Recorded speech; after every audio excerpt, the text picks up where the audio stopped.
Hubungi saudara Wakil Bupati Flores Timur Agustinus Payung Boli.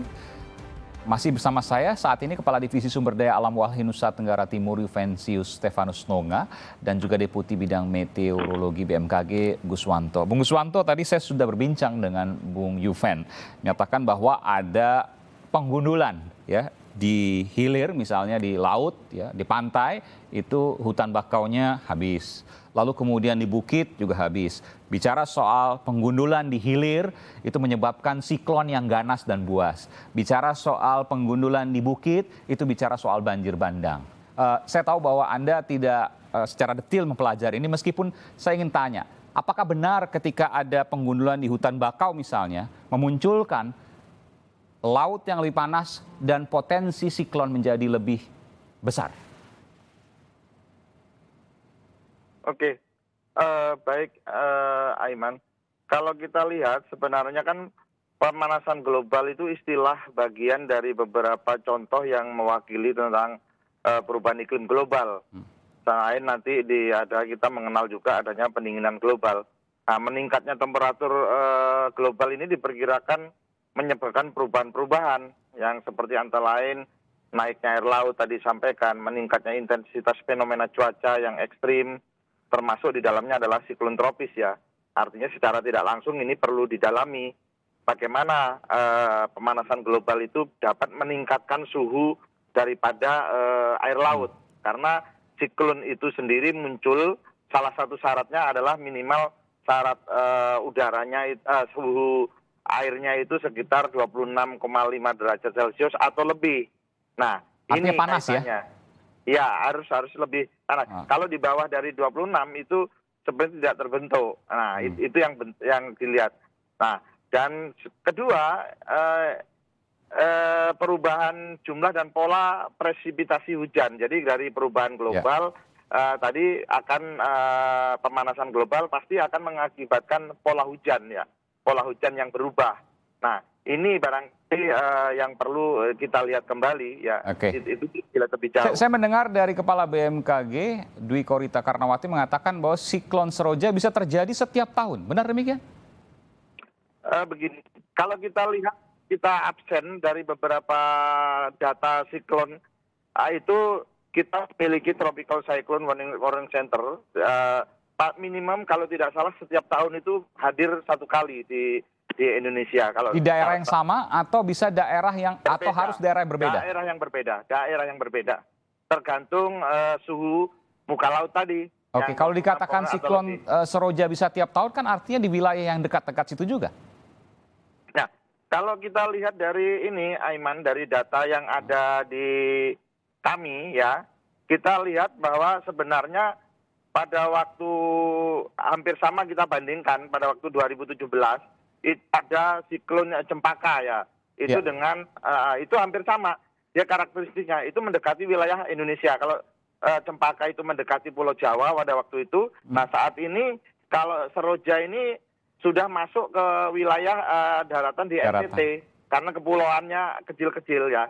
Kemudian kalau kita lihat tadi dari 2008 ada siklon Durga, Anggrek 2010, Bakung 2014, Cempaka sendiri 2017. Nah, di 2017 terjadi dua kali. Cempaka dan Dahlia. Oh, biasanya siklon ini menjauhi daratan kalau daratannya itu besar. Tapi kalau daratannya kepulauan kecil-kecil, begini, dia biasanya kalau masuk daratan biasanya punah. Ya. Tapi kenapa ini kemudian terjadi di daratan di NTT? Ya. Karena tidak di daratan full, jadi dia terjadinya di laut Sawu ya, sekitar Laut Sawu situ. Jadi karena di Laut Sawu itu mungkin pemanasannya itu lebih dari itu sampai kedalaman yang tadi saya sebutkan tadi. Nah, disitulah terjadinya. Kemudian ini berkembang gitu, karena dekat dengan daratan, karena kepulauan maritim ya, maritim kontinen, maka dia timbul lebih besar lagi. Ya, karena kepulauan yang kalau pulau besar misalnya Kalimantan, Papua itu akan punah kalau siklon terkena daratan begitu ya. Termasuk juga Pulau Jawa misalnya. Di samping itu gini, Aiman, bahwa negara kita itu kan negara tropis. Ada satu gaya Coriolis, gaya yang membelokkan gerakan daripada atmosfer yang tadi, angin tadi ya. dia akan berbelok oleh gaya Coriolis ini secara otomatis. Nah, kalau di belahan selatan dia akan berbelok searah jarum jam menuju pasti lintasannya kalau munculnya itu di mana NTT pasti dia bergerak ke barat daya. Kalau di sana terkadang dia bergerak ke Australia. Nah, namun kalau yang di utara dia bergerak punahnya pasti nanti daratan Hong Kong ataupun Thailand. Seperti itu, Vietnam. Baik, ini memang agak teknis tapi ini perlu untuk kita ketahui karena untuk juga pencegahan termasuk juga soal pengundulan. Bagaimana kemudian teori Anda, Bung Yuven, bahwa pengundulan ada di bukit itu menyebabkan banjir bandang? Ya betul, tapi apakah pengundulan itu ada tidak? Tentu ini menjadi sebuah data yang harus diungkapkan. Dan kemudian penggundulan juga hutan bakau di hilir, di pantai, itu menyebabkan pemanasan global yang memunculkan siklon yang ganas. Bung Yuven. Halo. Ya, silakan Bung Yuven. Ya, baik, terima kasih Eman.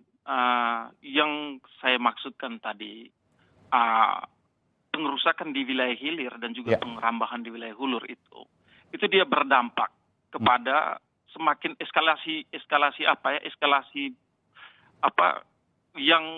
yang ditimbulkan dari hadirnya siklon dan juga banjir itu dia berdampak meluas sampai kepada jatuhnya korban, kemudian rumah-rumah warga tenggelam karena memang rusaknya mangrove dan perambahan di wilayah hulur. Saya contohkan misalkan yang terjadi di kebetulan di sini ada wakil Bupati Flores Timur, misalkan yang di Baewadan. Itu terjadi banjir rob dan dampaknya ada beberapa rumah warga yang kemudian tenggelam. Itu dampaknya rusak parah karena memang wilayah hilirnya itu juga rusak, sebelumnya juga rusak. Nah, ini dia menambah eskalasi dampak yang sangat besar karena yang sebenarnya kita tahu misalkan fungsi mangrove yang seharusnya jadi sabuk hijau justru itu tidak dapat berjalan dengan baik. Kalau saya memang besar itu, Anda punya datanya, Anda punya fotonya, Anda punya buktinya, kemudian terus sampaikan. Yang untuk hulu dan hilir. Data terkait, kebetulan kita juga ada teman-teman di lapangan yang sementara mereka lagi bekerja di 16 kabupaten untuk menginput data dan yang termasuk yang di wilayah di wilayah Flores Timur dan juga sebagian di Malaka di wilayah Sumba Timur, rata-rata yang temuan teman-teman di lapangan memang itu ada pengerusakan di wilayah hilir, entah itu perambahan, kemudian penghabisan hutan mangrove, ilegal. Yang kerusakan-kerusakan ini yang justru menambah eskalasi dampak yang buruk terhadap masyarakat dan juga rumah-rumah warga. Ini ilegal atau dilegalkan? Ada izinnya misalnya untuk merambah, untuk melakukan eksplorasi, eksploitasi? Justru kalau terkait dengan wilayah hilir di hutan bakau, mangrove, itu seharusnya itu jadi wilayah konservasi yang diperuntukkan 100 meter dari wilayah itu hanya untuk akses publik dan juga kawasan konservasi dan tidak diperkenankan untuk untuk perambahan, kemudian ada alih fungsi kawasan itu justru yang tidak diperkenankan. Daerah mana saja yang Anda punya data itu di hutan bakau? Di wilayah Sumba Timur. Sumba Timur, di wilayah termasuk di wilayah Adonara juga ada beberapa penebangan di wilayah sebelum ini hutan bakau ya di hilir. Kalau untuk di hulunya?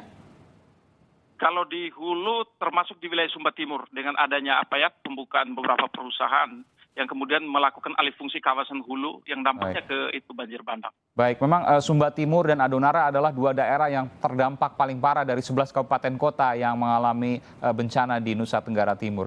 Terima kasih Bung Yuventius Stefanus Nonga dari Walhi Nusa Tenggara Timur. Tentu kita akan mencermati dan kemudian kita akan meminta datanya lebih detail terkait dengan kerusakan-kerusakan yang diduga dilakukan oleh oknum-oknum yang tidak bertanggung jawab yang secara ilegal melakukan eksploitasi, perambahan dan juga penggundulan di sana. Lalu kemudian ada Pak Guswanto, Bung Guswanto, Deputi Bidang Meteorologi Badan Meteorologi, Klimatologi dan Geofisika. Terima kasih, kita akan terus kawal soal ini. Terima kasih. Selamat malam Bapak-Bapak, sehat selalu. Halo, saya Mercy Tirayo, presenter program Update Corona. Perbarui terus informasi Anda dengan berita-berita independen dan terpercaya di YouTube channel Kompas TV.